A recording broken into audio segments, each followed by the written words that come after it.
Ladies and gentlemen, what is up? Welcome to the Think Big podcast. If you're thinking small, this is the right YouTube channel for you. If you think you can't be wealthy, this is the right YouTube channel for you.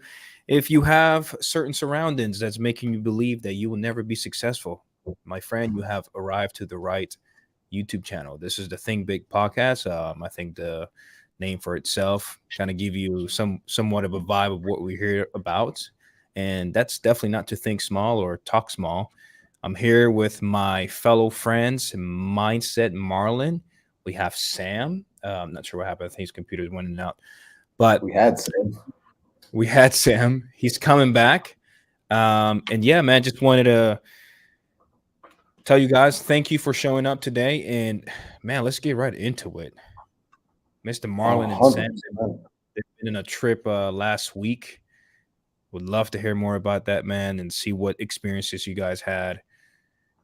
Yes, sir. What's up, Sam? How are you, brother? Good. I'm so sorry, guys. I'm horrible with tech stuff, so I had no audio there for a minute. Yeah, I'm super stoked on this. We've had, damn, Marlon, we were traveling for what, a week, maybe more. I thought you guys missed the flight too, bro. I'm like, oh shit. Yeah. With me, with me, you better get used to just missing flights. And it's an inevitability. And whether or not we have anything to do with it, it is just the universe decides that we want to miss flights, and that's okay because I think that we made the most out of it. But to do a quick overall recap, guys, here was a reason why we left. First and foremost, Marlon and I left so we could speak on two stages. One was in Orlando, and the other one was in Jacksonville. And that the really cool part is our trip was sandwiched in speaking events. We started off our trip on a speaking event, and we basically ended our trip almost on the speaking event.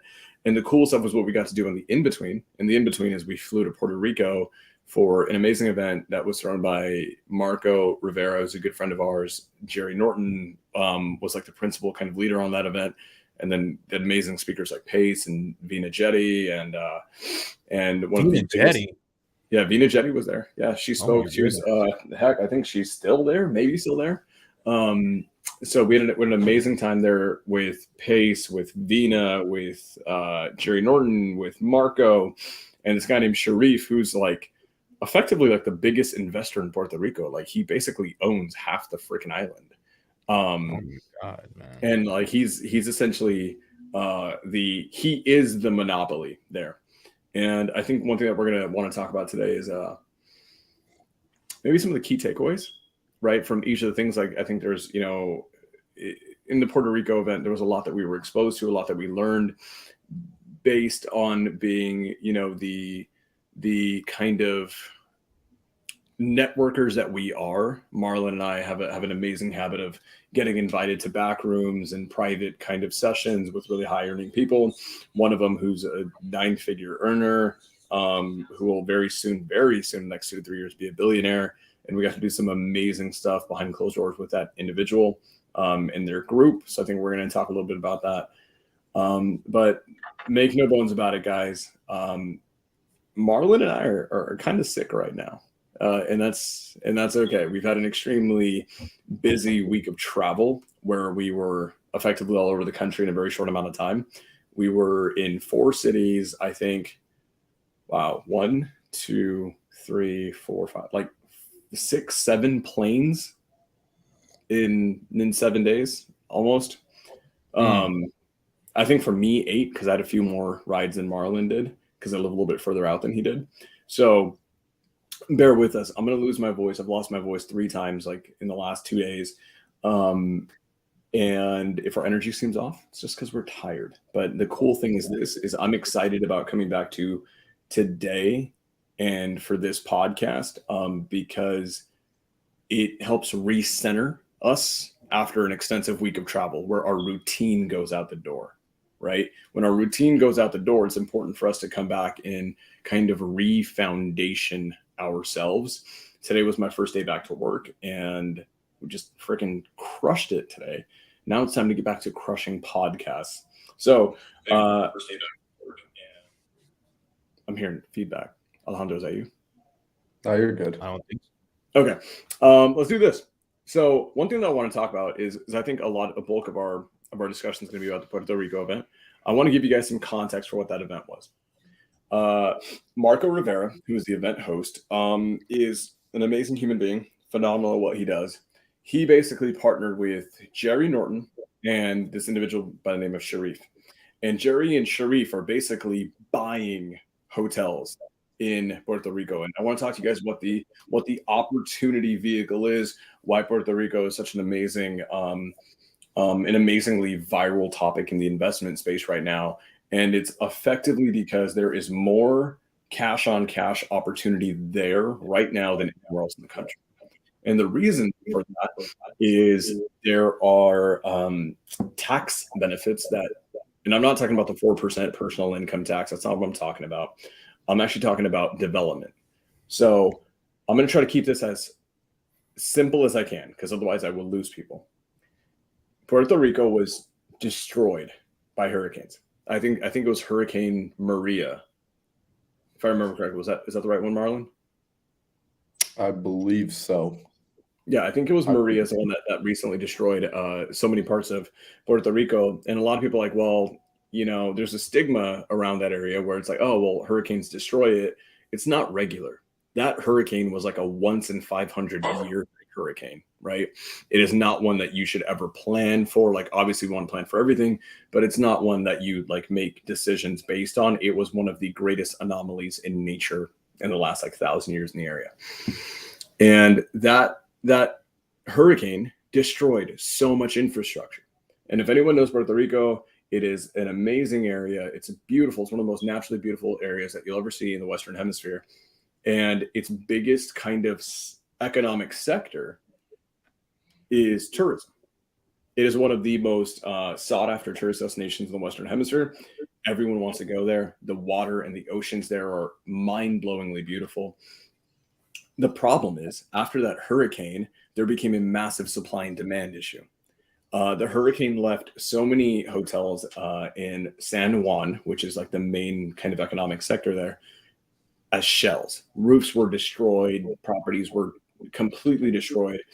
And you'll go around San Juan and Old San Juan, you could drive around and you'll see these, 3-4 story buildings that were hotels, boutique hotels, right? 8, 20, 30 units, and they're complete shells. They're complete shells. The roof is like, destroyed. The entirety of the inside has been like flooded with water damage, and the bones are strong. Because the cool thing about Puerto Rico is, and this is why, like people are like, well, why aren't they all just tear downs? Puerto Rico does this amazing thing where a lot of these boutique hotels are actually made out of solid concrete. Like the walls, there's like framing and lumber there, sure, but it's legitimately like the majority of the buildings are framed in concrete itself. So it's not like America where a tornado comes and just obliterates everything. Like those are structures that will stand the test of time, and they withstood one of the most brutal hurricanes that area's ever seen. So, but the insides have basically become shells, and they're essentially like gut jobs or new redevelopments, essentially. And so now we have this massive issue where it is still one of the most beautiful places in the Western Hemisphere. Hundreds of thousands, if not millions of people want to visit. I would say millions of people probably want to visit it every year. Multiple. I mean, I forgot the number. They did this big economic breakdown of like the demand for tourism there. And the problem is, Alejandro, that they actually don't have enough beds. That's the number one issue. Like they would need to 85x what they have right now to handle the tourist demand. So there's massive demand, but there's no supply, right? Mm-hmm. And that's where gold is. That's where the biggest gold mines are, guys. It's not when there's so much supply, there's no demand. It's when there's all the demand in the world and there's an astronomically tiny amount of supply. So what the government is doing now in Puerto Rico is they have this new tax program. It's this amazing credit program. I'm trying to keep it as simple as possible. If I'm going to go buy a hotel, boutique hotel, or a multifamily property that's 8 units or above, and I purchase it, develop it, make it look amazing, and then I operate it as a hotel. I think that's a catch. It has to be operated as a hotel. So that way it supports the in and out tourism, right? Then what ends up happening is the government will give me, Marlon knows, a 40%, right? A 40% tax credit on that. So if I want to go and buy a 10-unit hotel and it is, I think the minimum has to be 8 units. If I go buy a 10-unit hotel and I buy it for 600,000 and I put 400,000 renovations into it, it's going to be more than that, probably a couple million, whatever. But let's just, for nice, easy numbers, 600,000 on the purchase, 400,000 on the rehab. I'm $1 million in, right? The government will actually give me $400,000 tax credit. So effectively, I'm not $1 million in, I'm 600,000 in. Now you can take that one step further, like, Sam, well, that's great. You can offset by 400,000 on your taxes, but those are tax credits. You can't, it's not like they're cutting you a check for 400,000, right? Well, no, they actually kind of are, because the 400,000 tax credit, keyword, is assignable. You can assign those tax credits for cash. And the biggest conglomerates in the world, and I mean big, like think Microsoft.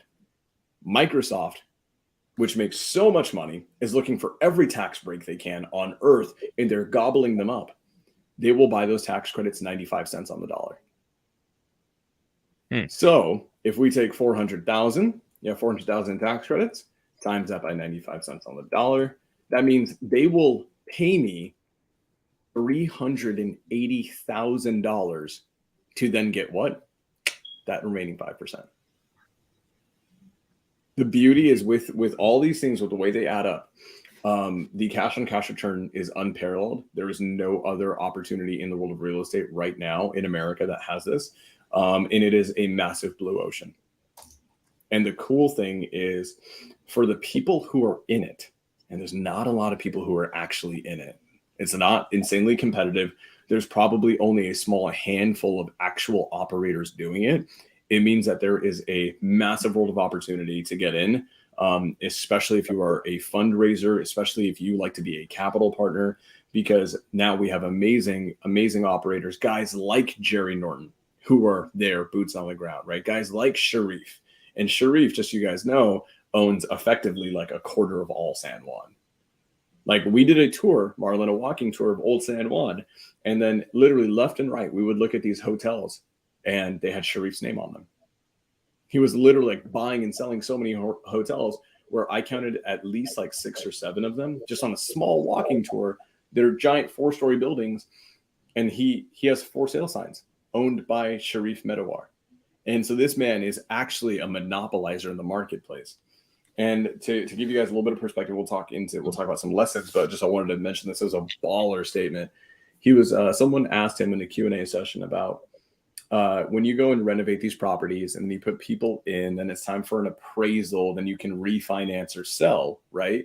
We all know how appraisers, like, sometimes they'll work with you, sometimes they don't. They will basically say like, oh, well, what's the market going to demand for this property? And Sharif said one of the most baller things I've ever heard in my life. And that was, I am the market. Think about that. He owns so much real estate in San Juan that when appraisers want to appraise a property, they actually don't say, what does the free market say? They basically have to say, what does Sharif say? Because Sharif is the buyer. He's the buyer. He's the seller. He owns the city. And the cool thing is there's a massive world of opportunity now for everyone in our community and our ecosystem to basically partner and invest with Sharif, with Jerry Norton. And there's a lot more that can go into there, but I want to just kind of give you guys a understanding of why we were there, what the event was about. And the event was all these investors from the mainland go to Puerto Rico, learn and educate about this massive opportunity, this opportunity vehicle in Puerto Rico, and then meet the operators behind the scenes. And of course, they raised a ton of funds. I think they raised tons and tons. I think they raised a few $1 million minimum just to be able to go and purchase more hotels. And it was such an amazing thing. Vina Jetty, while we were there, she went and bought a hotel. Like, didn't put it under contract. They owned it. They went to an auction and just bought it right then and there. Because then here's the wild thing. They didn't buy an existing hotel. They bought a rundown single family home on a gigantic plot of land I believe it was in San Juan or Old San Juan. They bought it at auction for $150,000. They're going to demo it. build a hotel on it, redevelop it, leverage the tax credits, and then be in it for pennies. And I believe this one has ocean views. I can't remember correctly, but like that's how much opportunity there is for people to go up literally at auction and just purchase stuff right now that will have multi-million-dollar exits. And the cool thing is almost every one of these deals has a multi-million-dollar exit in about a 2 to 3 year timeline. Wow. Insanity. Absolute insanity. So now everyone knows why the hell we were in Puerto Rico. We were in Orlando to speak. We were in Jacksonville to speak and meet everyone that we could. I see Donabelle here. Donabelle was with us in Jacksonville. Absolutely amazing human being. You know, such a good time hanging out with you and meeting you. But I want to talk about Puerto Rico. I want to talk about, you know, maybe some of the revelations that we've had. There were so many people there, so many investors from all over the country, a few people who were even international. And I think the theme of the day was, a lot of people don't realize this, but I realized that, and it was kind of the underlying theme of the day. We always talk about get into bigger deals. Sure, we'll talk about that. But I want to talk about this specifically. And that's the riches are in the niches. That was a saying that was told to me a long time ago. When there is an opportunity sector that nobody knows about and you are the front runner in it, it is your easiest way to build an empire by far. And that was an amazing thing because this niche of hotels and boutique hotels, it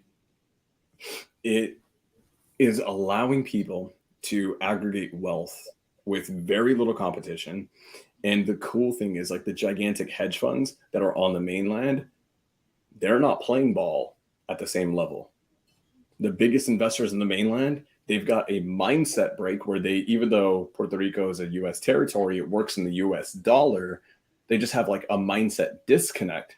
So they're not wanting to play ball there, which means the ones who understand it, who are educated, who have the resources, they're going to front run huge. And to put it into perspective, there are people that are buying hotels right now, and they're putting up their hotels next to the Vanderbilt Hotel. The Vanderbilt family is one of the most wealthiest families in all of human history, and they've owned real estate there for almost a century now. And one of my friends is actually buying a hotel next to the 5-star Vanderbilt resort, not like a mile down, not a quarter mile down, literally the next plot over is a beachside hotel that they're going to build probably up to 5 stories tall with minimum 20 units, operated as a boutique hotel next to one of the greatest American empires of all time in the Vanderbilt family. And then one of my really good friends, Robert Wensley, who we'll talk about a little bit later, is the owner of Investor Lift. We got to hang out with him. He's a phenomenal human being. He likened the opportunity in real estate. I want everyone to hear this. This is so powerful. He likened the opportunity in Puerto Rico right now to being like the opportunity of buying real estate in New York City in the 1920s. There is no new development in New York City. It's packed. It's done. There's no more land. In order to build more, you have to tear stuff down. Imagine if you were one of the families that had a monopoly. New York City was monopolized. It was monopolized by the Vanderbilt family, by the Rothschild family, which are the wealthiest families, legacy families out there. And in the 1920s, they gobbled up development because they saw what 100 years would look like from them, right?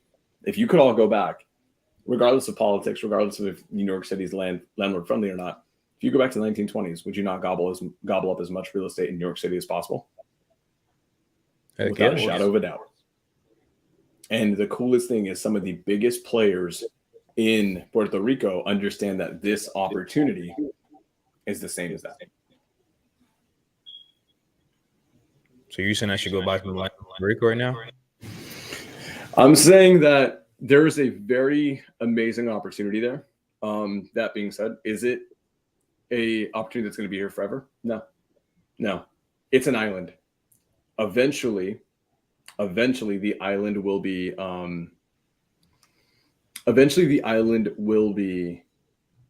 developed. One really cool thing is that Puerto Rico is actually building a second airport. So one of the real amazing opportunity zones there is that there's only one airport. It flies into San Juan, the San Juan International Airport. They're all building around that to support the tourism. There will be another airport that's going to be built, I believe, on the opposite side of the island, which is way more rural. And then so what's everyone doing there? They're gobbling up the land next to that airport where that airport's going to be built. And they're going to build 8, 10-story boutique hotels. And the cool thing is they're all charging $200 to $300. We looked at it because we were looking for our hotels because we almost got stranded one night. The good hotels are all $300-$400 a night. And they're all having 90 to 100% occupancy. Like, if you guys want to like just do the math there, they'll say $350 a night for like a 5-star boutique hotel. You have 22 units. Let's say 20 units. That's $7,000 per day. Times that by 30. That's $210,000 per month. And that's $2.5 million in a year on one boutique hotel. And the beauty is they're buying the land for pennies, cheaper than here on the mainland by far. They're getting mainland premier 5-star returns on an area that's a fraction of the cost. And here's something I think people aren't thinking about, which is like, if we look at this, I'm visual, right? Like, you guys can see the screen. What do we see right here? We got a cruise ship, right? A cruise ship is carrying in literally thousands of people. So thousands of people are getting imported into the city, dumped off right here, and they're walking in to where hotels are necessary and needed. And so now when they're staying in town, they're staying in these little boutique hotels. But more importantly, they're getting to see the places that they're going to want to stay when they come back and visit. So these are constantly shuttling new customers at you. You're constantly getting a brand new wave of individuals who are interested in possibly seeing and checking out Puerto Rico who might otherwise not have seen your hotels. It's absolutely insane. Yeah, and the cool thing about those cruise ships is, like, I always forget how freaking big cruise ships are. Like, I always forget how big they are. They are literally, it feels like you're looking up at a skyscraper.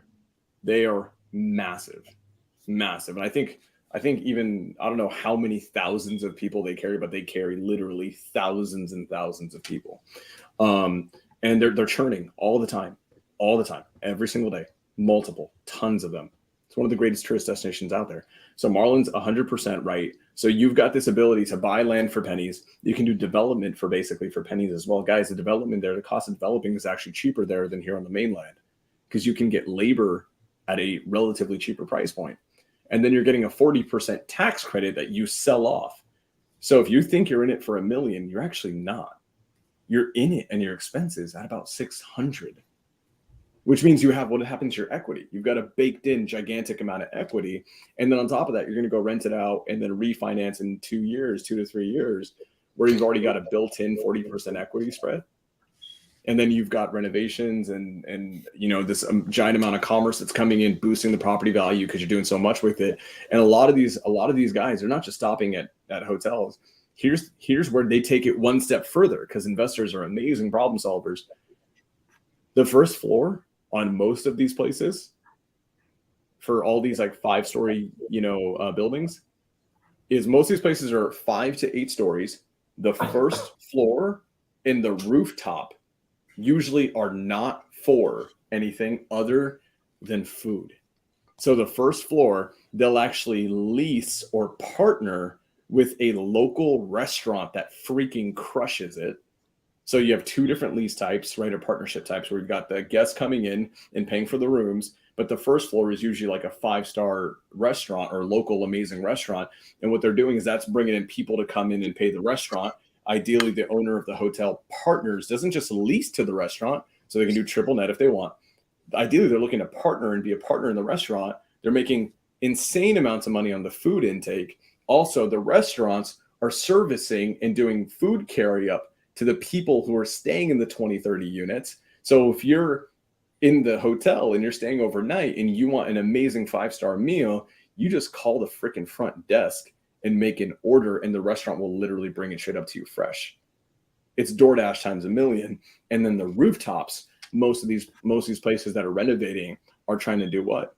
Nighttime bars, music, cocktails, and then have a different level of economic growth on the top. All of that effectively at a 40% discount, which, if guys, to put it this way for my wholesalers out there, think about it this way. They've got a flip that they're selling and getting ARV at, but on every single one of their properties, they're locking up the contract at 60% of ARV. Like in a rough amalgamation, that's exactly what this is. They're getting ARV sale price points, ARV benefits, but they're only all in at 60% of ARV. Think about if you're a wholesaler and every single deal you're locking up at 60% of ARV, 600,000, and you're selling it at $1 million.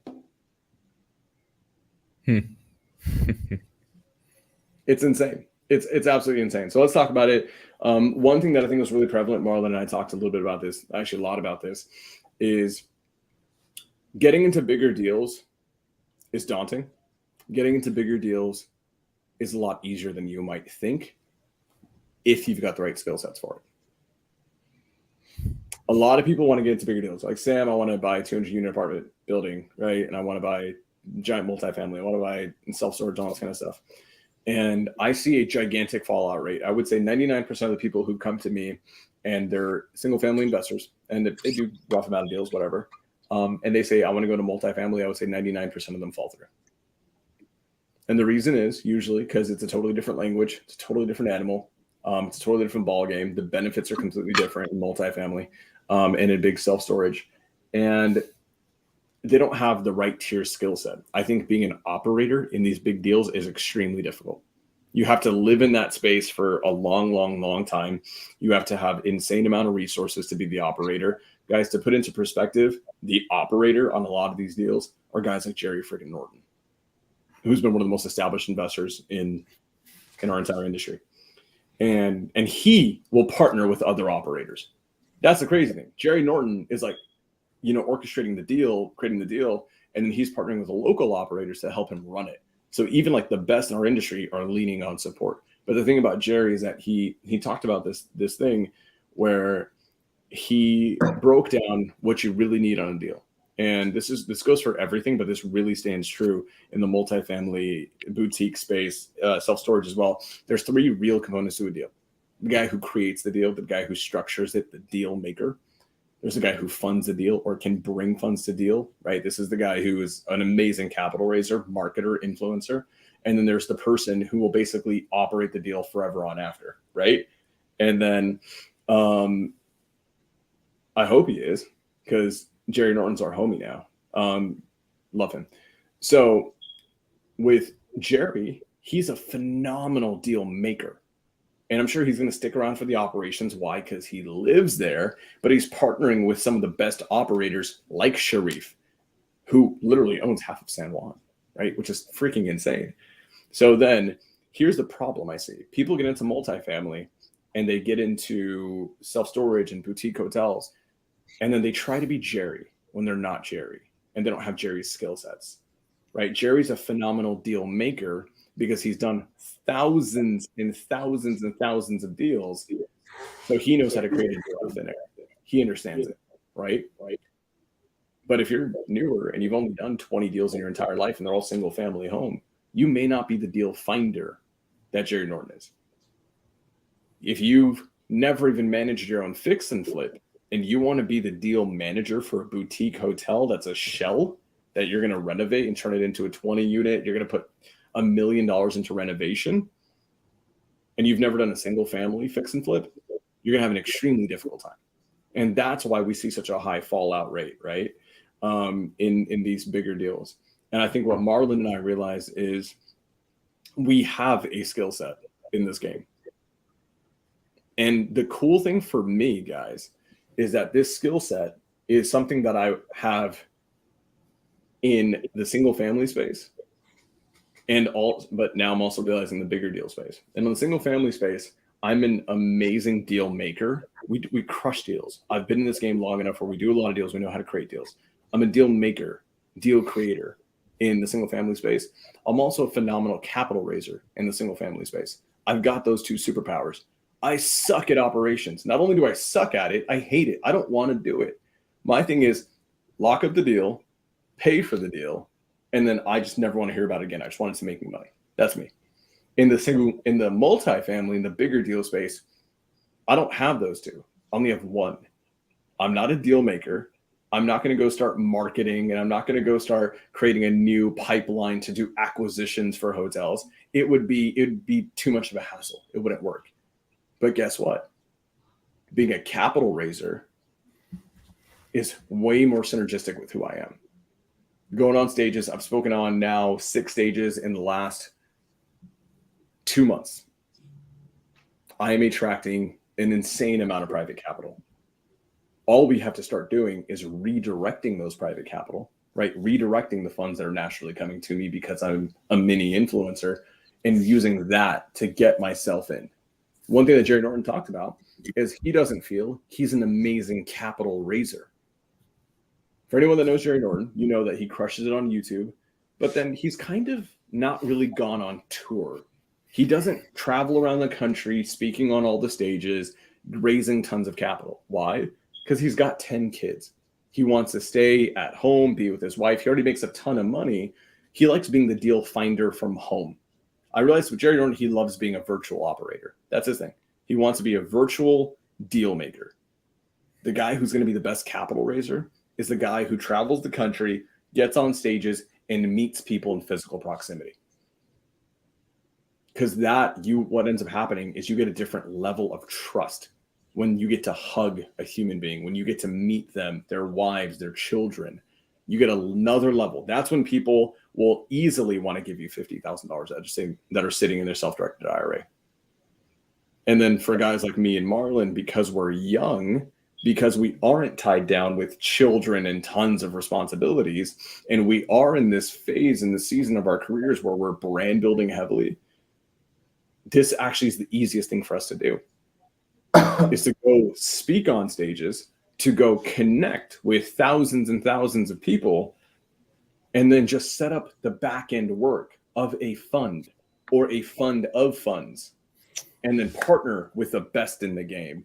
And then all of a sudden, guys like Marlon, guys like me are now owning hotels where we don't find the deal, we don't work the deal, we don't negotiate the deal, we don't actually like end up, doing the escrow proceedings on our own because we don't want to deal with that stuff. And we're not going to handle the renovations, and we're not going to be in the hospitality space. My phone will not ring when guests are upset or some crap happens, but we're still going to be an owner in the hotel. Our name will still be attached to that. Our name will be attached to the cash flow, the depreciation, the appreciation, the upside, everything. And the cool thing is, this is what I'm saying, is that it would be foolish and arrogant and honestly a little bit delusional for me to go try to become a deal maker in the hotel space or the multifamily space. Let's amplify the skill sets and the superpowers that we already have. And I think Marlon, correct me if I'm wrong, but I think you and I are in the same boat there. No, absolutely. I agree with you 1,000%. It's really focusing on the things that you're good at and becoming great at it versus trying to do something new. And that was one of the big takeaways while being inside the room this weekend, or this week. It wasn't even the weekend. It was Tuesday, Wednesday, Thursday. While we were out there, I couldn't help but reflect on Rich Dad, Poor Dad. That was one of the books that I think many of us read when we were getting started in our journey. And that book planted seeds of a world that existed that most of us weren't exposed to growing up. I know I wasn't. And if you remember, Robert Kiyosaki's Rich Dad mentioned to him, he said, Robert, you can be a few type of people. However, one of the types of people you should aim to be is a sophisticated investor. Because he talked about it. He said there's these accredited investors, but then there is another level where it's a sophisticated investor. And Robert said, well, what's a sophisticated investor? And he said a sophisticated investor is the person that accredited investors come to. This is the person that is able to spot opportunities and get into rooms and have conversations that nobody else is having. And while we were in Puerto Rico, it dawned upon me, we were in a room, a very intimate room with 30, 40 people. and we were having conversations at the highest of levels, looking at opportunities that people in the future are going to look back and, like you said, say, I wish I could have invested in New York back then. I wish I could have bought that property in Miami. I wish I knew they were going to put Disney there. And that's currently the opportunity in Puerto Rico. However, this isn't the same like the California gold rush where you're going to drop everything that you're doing and run off to go dig for gold. Instead, we're going to be more intelligent about looking at how do I capitalize on the gold rush, because there was a person out there that capitalized on the gold rush not by digging for gold, but by selling the picks and selling the axes. So this was an amazing opportunity to really be tested with temptation to want to run off and chase after gold, and patience to sit down and look and have the conversation about how can I or how can we plug into this opportunity and leverage with the momentum that we've already built without destroying, but instead amplifying the current momentum. And I want people to really take on that mental framework, the mental framework that we spoke about a few weeks back, which is before you start thinking about new, start to ask yourself, how can I do more and how can I do better? And I'm a big proponent of framework thinking. I'm a huge proponent of framework thinking. So you'll often see when I'm doing framework thinking, it will seem like I'm going slower. And to a degree, I am. However, it's because we're playing an infinite game. And hopefully, if y'all have been watching these podcasts and you're not here for the first time and you've been here for multiple episodes, you're starting to see how a few of the thought processes here, a few of the ways of thinking, they're coming back up. They're repeating themselves. And you're seeing the consistency with that. Because in that room this weekend, I mean, it was some individuals who have been consistently building themselves to the point to be able to capitalize on today's opportunities. Sharif, for example, when I was speaking with him while we were out, to your point, Sam, he showed us all of his hotels. I mean, I know you said like a few here, a few there. There was one block entirely that he literally owned every piece of property, every hotel on the block. We literally were walking down his street. I'm talking on the left side and on the right side, to the point where he said sometimes he's had guests come and say, man, your hotel prices are way too high. I'm going across the street. And he says, have fun. Why did he say that? Because he knows who owns across the street. He owns across the street. And when we spoke about it and asked, I said, Sharif, how long did it take you to build this? He said, I'm glad you asked, because most people don't. 20 plus years. He says, I've been working at this for 20 plus years. He says, I've put in contracts on properties that I've waited 1, 2, 3, 4, 5 years to purchase because I saw the vision. As entrepreneurs, and that was maybe, and I don't know if you want me to talk about this, I'll just say it now because after this, I'm going to get quiet again because my voice is not back yet. My energy is not back. And the moment this podcast is over, I'm letting everybody know that bed behind me is going to be holding my body again because I need rest. However, while we were out there, we spent some time with Robert Winsley, amazing entrepreneur, the CEO of Investor Lift, just an all-around good guy, a young guy. And he shared some information. I had the opportunity to have a little one-on-one with him, and I was asking him about some advice and some of the most tactical, practical knowledge that he's received on his journey to $1 billion. And he said he got this answer and advice from Russell Brand, the founder of Richard Branson. Russell Branson. Thank you. Richard Branson. The RBs, bro. Richard. The RB. There's Russell Brand, Russell Brunson, Richard Branson. It's Richard Branson. There's so many names. So Richard Branson, who had built several billion-dollar businesses, multi-billion-dollar businesses. He asked him, how did you go about taking your companies from hundreds of millions to billions? And he gave him these three amazing feedback, which has been rattling back and forth in my mind. Number one, you as a CEO need to create the most clear vision of the future of your business, of the industry that you're in. The vision has to be crystal clear and not somewhat clear. I'm talking you need to know where you'll be in 5 years, where you'll be in 10 years, what office building you'll be in, how many employees you'll have, what will the benefits for your employees be, what sort of product are you going to have, what sort of problem are you going to solve. It needs to be crystal clear. As the CEO, you have to create that vision with absolute certainty. Number two, you have to go out then and hunt for the best talent you can find. He said, hire the best talent, not second best, not your mom, not your friend, not the lowest hanging fruit you can get, but go out and actually seek the highest talent that you can find and pay them. Put them on your team, pay them what they're worth, sell them on the vision. This is so critical. You've got to sell them on the vision. And then number three, give them the resources they need in order to go out and build the vision, and then get the hell out of their way.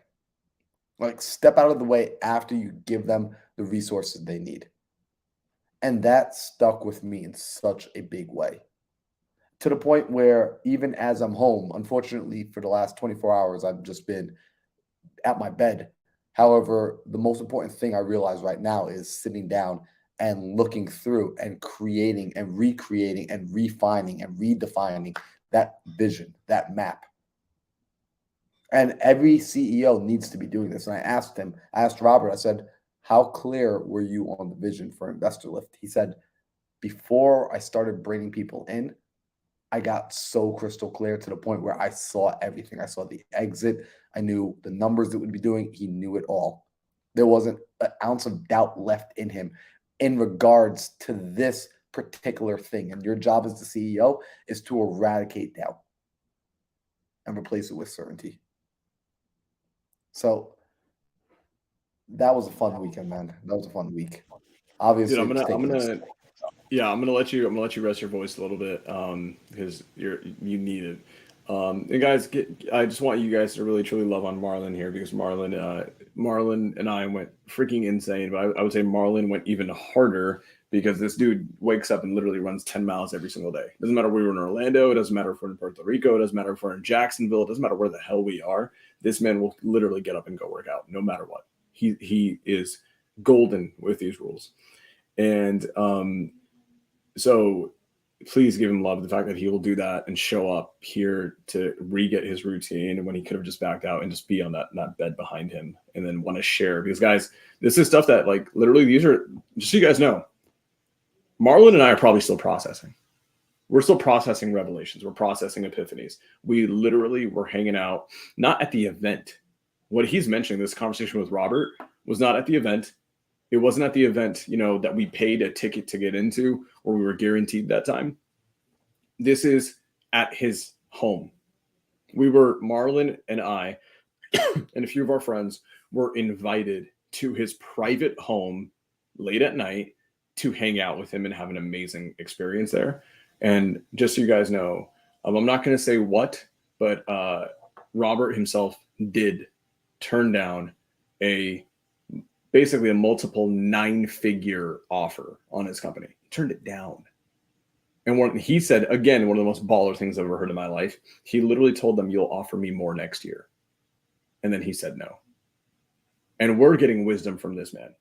And the wisdom that he basically got from Richard Branson. Guys, you guys know Virgin Mobile? They're literally sending spaceships, into outer space. That's Richard Branson. Virgin Mobile, the entire conglomerate of that, I believe he owns over 400 companies. And that's his advice, which is one of the most beautiful, beautiful things ever. So Marlon and I are still processing. We're still understanding what this means and how we're going to apply it to our things. Marlon, in all the things that he does as one of the greatest mindset coaches, in my opinion, in the industry, me with all the other things that I'm working on in my business that I'm actively scaling heavily, we're basically applying all the things that we're learning from these billionaires. Make no joke about it, make no qualms about it. Sharif himself is actually verifiably a billionaire right now. And we got a lot of wisdom from him as well. So it's really cool for us to be able to come out here and share this with you, because these are talks that Marlon and I could have on our own privately, but Marlon was sick. I told him, hey, dude, go rest up. And he's like, nah, I'd rather just come out and share it and like let people know what's happening. So one thing that I want to hit on though is the power of focus, right? Robert himself was asked, and I'm always surprised by this because you guys can imagine if this guy's turning down a multiple 9-figure offer for his company, and he's 32 years old, by the way, guys, 32 years old, and he will make $1 billion exit in his company, guaranteed. I asked him, why don't you buy real estate? Why don't you buy real estate? Like, your tax bill must be insane. Why don't you buy real estate? And before I go any further, I have to say this. This happened while we were traveling. Tanisha, we love you. Congratulations on getting married. We all wish that we could have been there. We all wish that we could have celebrated that moment with you. I believe we were in the car, Marlon. I think it was you, me, and Hung. And I was like, guys, like, everyone just shut up. I'm like, look at the phone. And it's Tanisha at the altar getting married. And it was one of the most beautiful things we've seen. So congratulations. I can't wait to see what this next chapter of your life looks like. But yes, Donabell, yeah, he is, he's 32 years old right now. He just turned 32 and he turned out a multiple 9-figure offer for his company. He will sell it for easily $1 billion, easily, in my opinion. And the wisdom that we're getting from him is insane. So I asked him, I was like, bro, like, why aren't you buying real estate? Why don't you own all these things? And he said something so powerful to me. And he said the opportunity cost of him putting his money into real estate actually loses him money. If he were to take a penny of his money and put it into real estate with its tax benefits, its appreciation upside, with its principal pay down, you all know the 6 reasons we buy real estate. All of those benefits combined, he would still be losing money compared to if he reinvested it back into his one vehicle, and that's his tech business. That is powerful to have that clarity. It is powerful to say no to that. But it's one of the reasons why he's going to win bigger than 99.99999 people on earth. And it's that level of focus and clarity that Marlon and I are basically trying to attain, trying to find. We're constantly perfecting our businesses, constantly reinventing, reinvesting, changing things. I had a 2-hour call today with my sales director. And in that call, I explicitly told him today that no one on my team is effectively going to have access to me anymore, other than he and my one other leader. It would actually disserve me. And this goes back to something that Alex Hormozi said in one of the greatest videos. Marlon, you know which I'm talking about. It's the attention is the most important resource. He said that there, which is by far the greatest video Alex Hormozi has ever put out. And he said this, and I said this to my team leader today. I would be disserving every one of my team members by being available to them and not spending all of my time finding new opportunities that have higher leverage that then feed everybody. And anyone who doesn't understand that doesn't have a place on the ship. That is hard clarity to have. Clarity is hard won. It's hard earned. And to make that decision is kind of scary. But this is how Robert Wenzel is going to be a billionaire, probably by the time he's 33, 34, which is wild. It is a reason why Marlon Johnson will be a billionaire. It's a reason why I'm going to be a billionaire. It's this level of clarity that we're constantly chasing. And the cool thing is I think, Marlon, you and I are probably at a point now where we're starting to take pride in the opportunities we say no to. Yeah, no's a powerful word. That is something that it's so funny. There's one commonality, except for one human being, where everyone that I talk to who's worth over 100 million and will guaranteed be a billion, 99.9% of them, one of their greatest filters is who's distracted. I look at people who are distracted and they've got 15 different opportunity vehicles in front of them, and they're all extremely low leverage. They've got a 4x leverage, 5x leverage, 6x leverage. And then I look at guys like Robert Wenzel. He doesn't have all that going on. He's got one vehicle, but it's 1,000,000x leverage. And that's wild. And the reality is it takes a tremendous amount of discipline to understand your own strengths, your own weaknesses, your own tolerances, what you're good at, what you're not, and to find a vehicle with that leverage and stick only to that. You can become, I've realized this, guys, becoming a millionaire is so much easier than people think it is. I've actually realized that. You can, in today's modern day and age in entrepreneurialism, you can just become a millionaire by sticking to a few game plans, very basic ones. You can actually have a few basic companies that do very basic things, and just within a couple of years, you'll be a millionaire. It's almost guaranteed as long as you stay in the game. It is not a guarantee to become a billionaire. It's not. There is a level of strategy. There's a level of execution. There's a level of competitive advantage that's there that you have to have. And the one thing that comes into it is discipline and clarity. It's something that I'm so blessed to have. Marlon, I don't know about you, man, but I felt so blessed this past week to have the proximity that we do to Jerry Norton, to Jerry Norton's wife, who you had, I would say, like maybe an hour-long discussion with her one-on-one about what it means to have a family and have a successful marriage. And then as Robert Wensley was giving us billion-dollar business advice, we just lost Marlon. That's sad. But as Robert Wensley was giving us billion-dollar business advice, Anne Marie Norton, Jerry Norton's wife, was giving us billion-dollar marriage advice. And so I don't know about you, man, but I am so blessed to have had the proximity that we did this past week. Hey, I'm curious to know what his wife said. Anything that stands out, Sam, from that? Yeah. So she you guys were around amazing people over there. Oh, dude, Anne Marie Norton she's amazing. She's actually planning on having her. She's going to be coming onto the podcast here in a little bit, because I mean the game she was dropping was just incredible. Like truly just really, I mean, from raising the kids, I guess one of the biggest things I would say that is the tactical, practical, everybody listening, right? Tanisha, Jess, Donabelle, right? If you're listening right now, one of the things Anne-Marie said is she looks at the home as her forefront. In their marriage, in their collaborative union, Jerry is allowed to go out and build their real estate empire and their fiscal and financial empire. And not to say that she doesn't also have that talent. However, she's allowed him during these times to go out and be that person, to go and build the outer world's empire. And she has taken full ownership of building the inner empire. She calls it Home Inc. or Norton Inc., where she treats the household as a business. Because sometimes people look and they say, well, my wife doesn't work, right? She just stays home and takes care of the kids. I almost want to slap people. Like when men say that, I want to slap them in their face. To say that she does not work, she's a stay-at-home mom. That means to me, he does not understand the importance and the value that that woman is bringing. Because being a stay-at-home mom is a full-time job. It is tougher than building a business. You're building a life.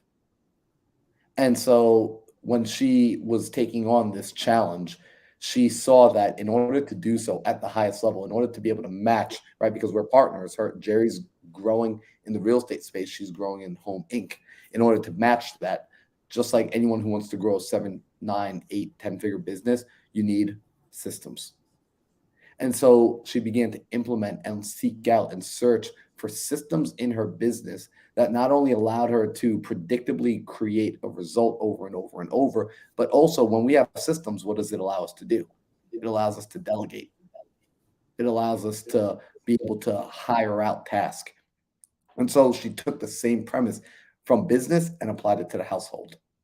And this allows her to keep her focus on the highest leverage, highest priority task, which is actually spending time with the kids, actually teaching the kids. And this is like anything else. It had to be developed over time, which is why I'm excited to talk to her about her journey, because we make this foolish mistake of looking at a person where they're at now and assuming they've always had the same resources, knowledge, and capabilities from the very beginning, but not recognizing that it was a progression, that at one point they were broken, living in, next to not poverty, but next to it.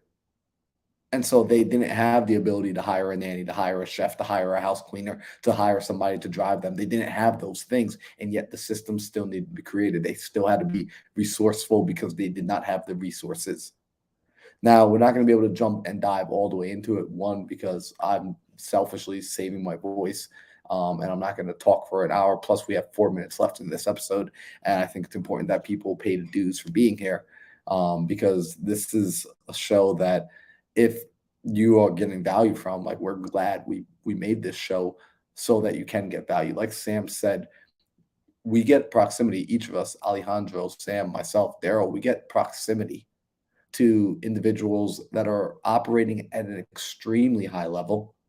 They open and they share their secrets with us. And these are rooms that sometimes we get in for free. I'll be honest. Yeah. Just because of relationships. Oftentimes, though, we have to pay our way to get there, right? We pay to play. And so it's easy. And I see people do this. They step into these spaces where they learn these trade secrets and they want to hold on to it and they want to hoard it. And I've been tempted to do so in the past just because of how I was raised, that I felt like I got a secret and now I don't want to share it with anyone because this secret is about to make me a killing. And yet our mentors, our brothers, people that we look up to have shown us that the true way to wealth is to give. The secret to living is giving. And so this is our opportunity to come back and give. And if you want to be able to give as well, we make it very easy for you to do so. And that's by sharing this podcast, and more so sharing your takeaways with a friend. Whatever you learn tonight, whatever you learn from watching these, I want you to be able to go and have a conversation. Continue the conversation with your spouse. Continue the conversation with your kids. Hit up your business partner and say, hey, let's get on a call tonight. Let's talk. I got some new ideas, some new inspiration after watching the episode. And keep the conversation alive. Also, the way these episodes get out to new people, we want to be able to share this podcast with a lot of people. My goal is to be able to reach 7.8 billion people in my lifetime. I'm not trying to do that in a year. I'm not trying to do it in a month. I'm trying to do that over the course of a lifetime, which means I've got to build brick by brick along with people who I know, like, and trust that want to give value, like Sam, like Alejandro, and like you. If I'm going to be able to do that, if we're going to be able to do that, we need you to share this to somebody that you think would benefit from it. Share it with somebody who needs to hear this episode, who needs to be a part of this conversation, and let them know that you want to see them win. That's the reason you're passing this on to them. It's because you want to see them win. So that's all I've got to say on the point. I appreciate y'all for being here. Sam, Alejandro, you guys want to wrap it up with anything for the folks tonight? Yeah, I'll say this, guys. Just, you know, and I'm glad that you didn't go into it any further. Just selfishly, so we want to share that value, guys, with you guys, with Anne Marie Norton. I didn't know we would have announced that here, but Marlon said it. So just you guys know, look out for it. Pay attention to Marlon's social media. Also pay attention to mine. Anne Marie Norton will be on the Into the Mind podcast. And then she will also be on the Origin Story podcast, which is mine with my co-host Logan. And then I'll say this here too. Jerry Norton is also coming on the Origin Story podcast, which is going to be an amazing time. And then I'm just going to plant this seed here. You may see one of these brown boys here, and eventually multiple of us, on Jerry Norton's podcast this year. Super stoked. That being said, guys, I actually want to be a little bit selfish with this, and by selfish, I don't mean towards me. I mean towards one of my best friends. Marlon didn't have to come out with me this past week. I actually was supposed to do this entire trip on my own, and I decided that there is a loneliness to travel. There truly is. There is a loneliness in traveling. I've realized that, speaking on so many stages, and I reached out to him and I said, hey, like, this is going to take you away from your business, and there will be infinite return on the back end, but are you willing to come out with me for a week? Uproot and just come out with me for a week. And then he literally thought about it for all of 0.25 milliseconds and said, I'll make it work. And then I believe Marlon got the return that was worth his time on it, 1,000%. But this is the cost that he's paying now, is he's going to be sick and out of it for the next couple of days. And that hurts his business. But I love the fact that he went there, absorbed all that he absorbed, and his first thought process is, how do I pay it back to everyone else? So don't even worry about subscribing to me. Don't even worry about following me on Instagram. Just go pour some love on Marlon for doing that, for being so self-sacrificing and being a servant leader.